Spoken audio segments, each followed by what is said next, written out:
নির্বাচনে বিপুল জয় পাওয়ার পরই খানাকুলের কৃষ্ণনগরে তৃণমূল কর্মীর বাড়ি লক্ষ্য করে বোমাবাজি ও ইট ছোড়ার অভিযোগ। এদিন সন্ধ্যায় খানাকুলের কৃষ্ণনগরে তৃণমূল কর্মী অর্ণব সরকারের বাড়ি লক্ষ্য করে বোমাবাজি করা হয় বলে অভিযোগ। সেই সাথে ইঁটও ছোড়া হয়েছে বলে দাবি অর্ণব ও তার পরিবারের। অভিযোগের তীর বিজেপির বিরুদ্ধে।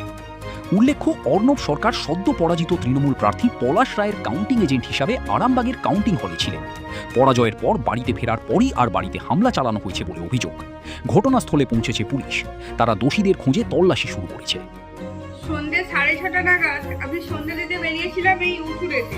হঠাৎ দুষ্কৃতীদের হামলা, মানে দুষ্কৃতী মানে বিজেপি প্রার্থী, বিজেপি সবকিছু, মানে নেতা টেতা সবাই মিলে মুখে গেরুয়া কাপড় বাঁধা, গায়ে আবির লাগানো অবস্থায় 15 থেকে 20 জন মতো পুরো বাড়িটাকে ঘিরে বোমাবাজি, তারপর এসব জিনিসপত্র ভাঙা ভঙ্গি, গেটেতে ছাগল দিয়ে গেট ভাঙা, বড় বড় থানি ছুঁড়েছে, ঘরে বোমাবাজি করেছে।